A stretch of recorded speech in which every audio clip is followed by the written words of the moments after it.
My name is Mike Ostermeller. I'm the vice chair of the Utah Land Use Institute, and I'm excited to introduce our first panel discussion that we have for you this afternoon.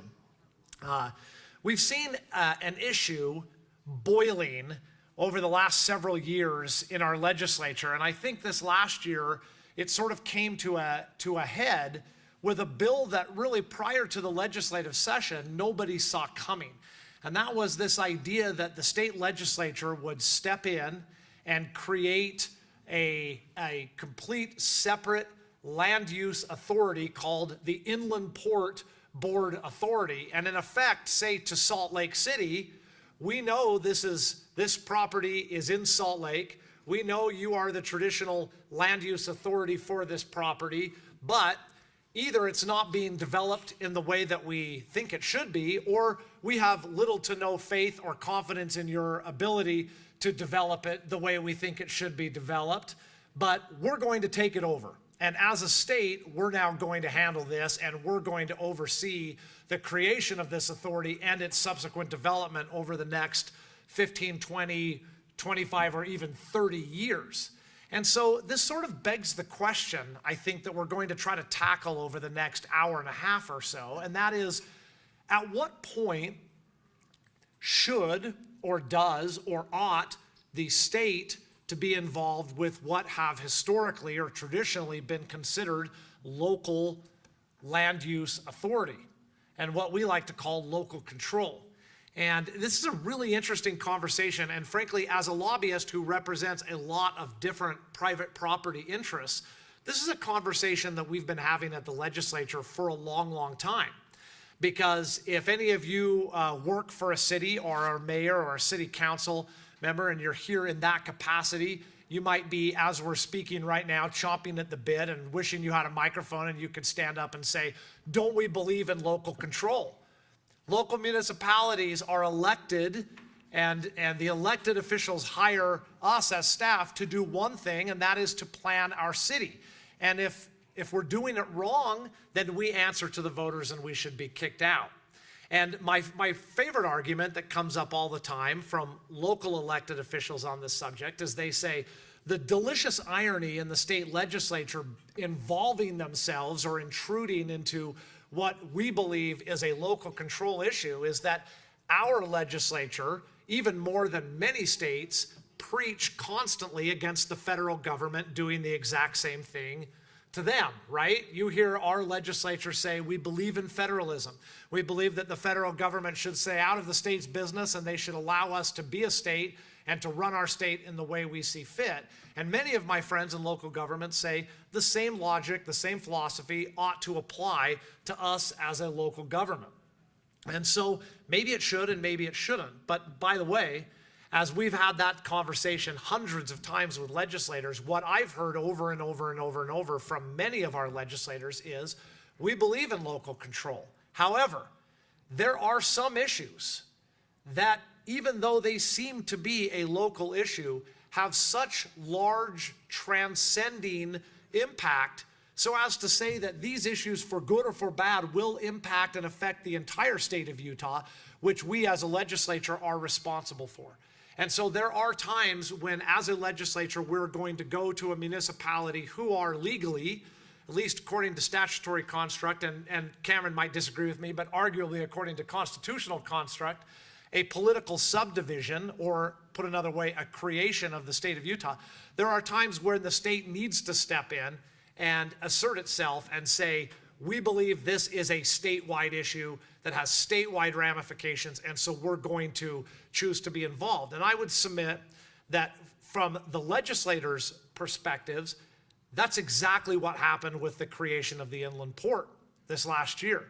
And now there are other issues. You're going to hear in just a few minutes from Representative Schultz, who has been working on transit-oriented development issues for, man, it feels like forever, right, Mike?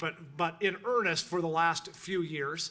And there are other issues similar to that where it is frankly difficult to say one way or another, should this be a local issue entirely, or does it bleed over into a state issue, and where do the two meet? And so in a few minutes, when Cameron is done speaking, we're going to introduce a panel to today, which will be Representative Mike Schultz, Senator Stuart Adams, and also current Senate President Wayne Niederhauser.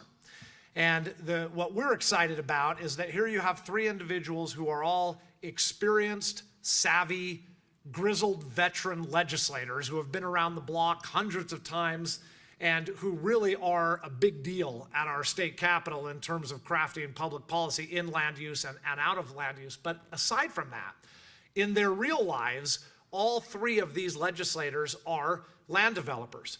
Mike Schultz owns Castle Creek Homes. Stuart Adams owns the Adams Company. Wayne Niederhauser has been, he and his partner Chris McCandless have been land developers for a long time. And between the three, they have developed traditional single-family detached housing projects. They've developed middle-density projects. They've developed high-end or high-density projects. They've developed commercial projects. They do property management. They do construction and everything in between, both on the residential side and on the commercial side. So their context, I think, their perspective is fascinating to hear from a legislator's perspective, but also from individuals who are in the trenches dealing with cities all the time. And so I'm going to ask Cameron to comment a little bit more about this in just a few minutes. We were hoping we could pull off a virtual interview this morning. It didn't work out, or this afternoon. It didn't work out, but we were hoping we could have a legislator from the state of California who recently passed state legislation in California.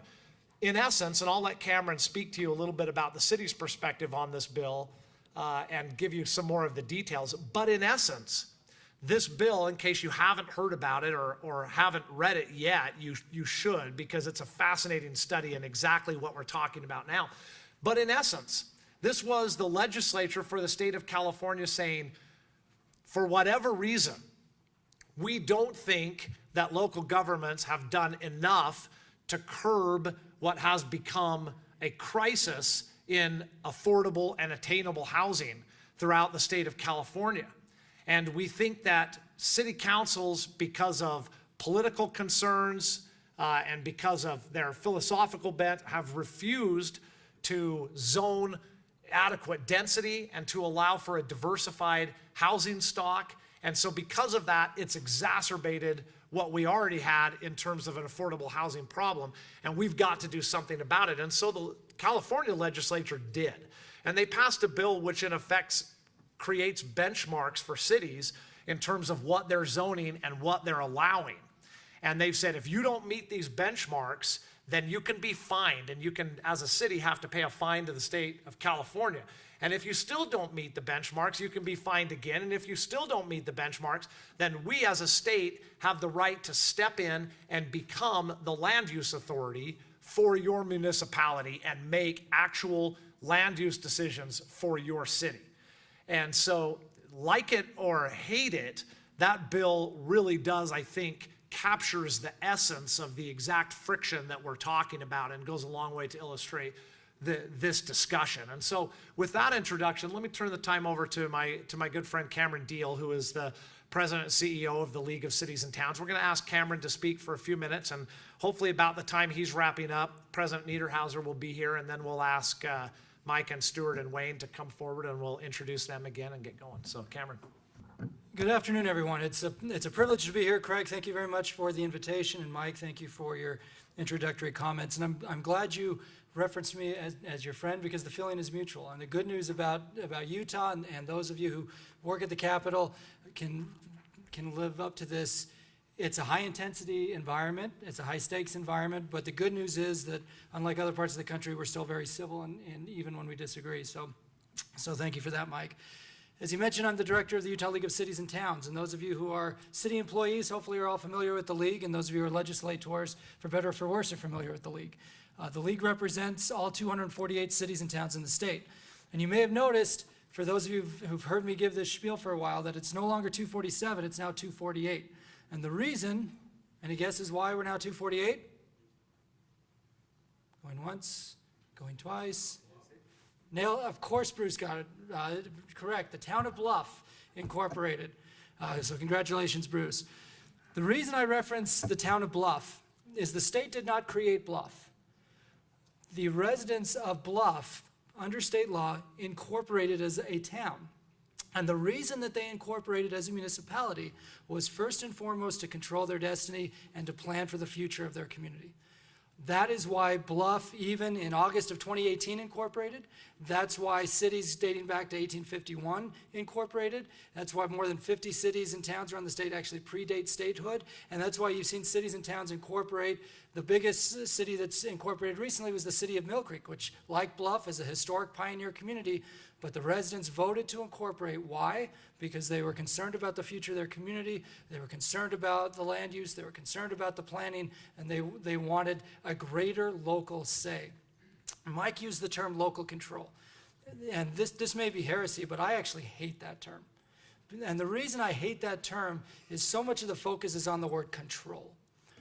In actuality, what I think local control means, even if it's an ineloquent way to say it, is it's about residents who have a government that's responsive to them and that's accountable to them, and where residents really have a voice in what their neighborhood looks like and what their community looks like. And then you have elected officials who are the closest to the people and are making decisions about what that community looks like.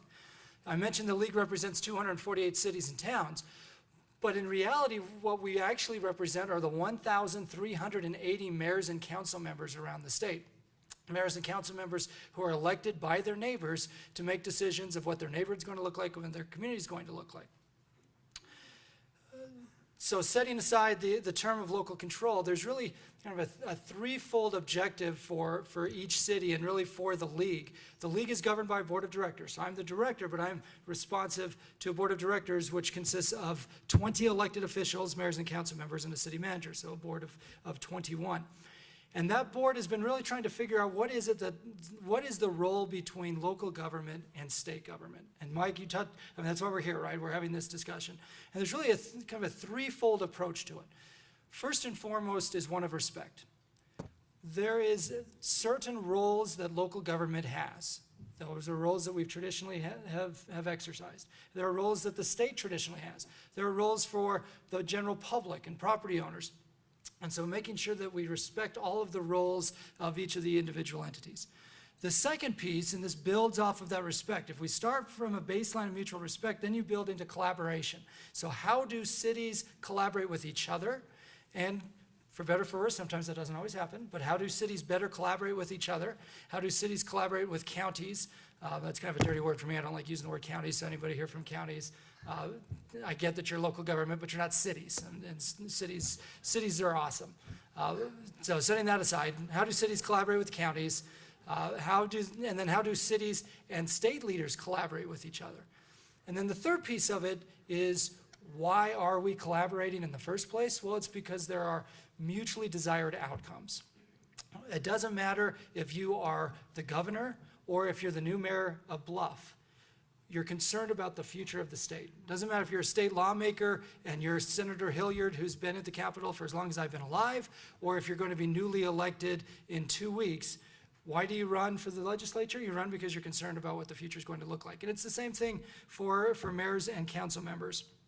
So this question of the balance between state leaders and local leaders is a very relevant question, and it's one that won't be decided in the next hour and a half and will continue to be battled on over the years to come. There were several items that Mike brought up. He brought up the inland port. If it's okay, I'm going to wait on that one until the legislators come up, because that oh, they all are here. So are you giving me the hook? No. Oh, okay. Hey, they'll wait for you, Cameron. They'll wait. Are you sure? There's not going to be a consequence later.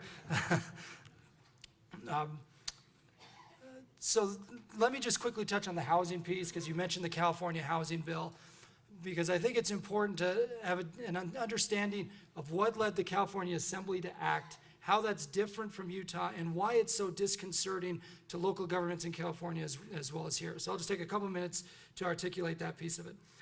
The California Assembly actually passed 15 bills during the last assembly. And when I say last assembly, they actually meet year-round, which for the legislators in the room, let's never do that. California has a full-time assembly, and it already feels like a full-time legislature at times here, right? But anyway, last year they passed 15 housing bills, of which SB 35 that Mike referenced is one of them. California does legitimately have a housing crisis. In fact, over the last 40 years, If you look at the number of new households created versus new household units created in California, there's a shortfall of over 500,000 units. That is a legitimate crisis that actually affects California in different ways. It's not a crisis in the Central Valley. It is a crisis in the Bay Area and along the coast where land is scarce and where land is extremely expensive. You start to see some overlap here in Utah. There are several key differences, though, about what's happened in California versus what's happened here. And one key one is that the legislature passed what's known there as the Environmental Quality Act. And cities and developers alike hate the Environmental Quality Act because it generally leads to litigation. And it leads to litigation from citizen groups and residents and others that then slow down developers. And I've spoken to some people who develop in California, and they say we basically have to budget litigation around every project we do in California because of the Environmental Quality Act. So as the Assembly and as our counterparts of the California League were discussing a path forward, both sides actually agreed that they needed to address the Environmental Quality Act and figure out a way to streamline that state mandate. So it wasn't the local piece, that's actually a state mandate.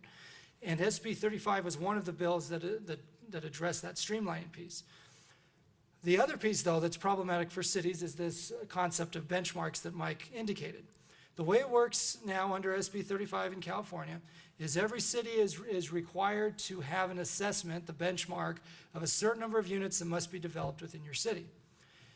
That number is ultimately determined by the state bureaucracy, by the Department of Community and Housing. There's some input from regional COGs around the state, and then it's all based on population growth projections.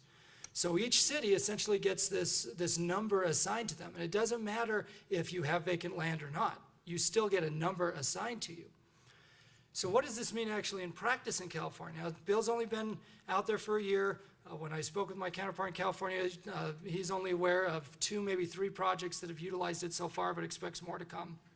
It applies to multifamily housing. There's some exceptions for environmentally sensitive areas and other things.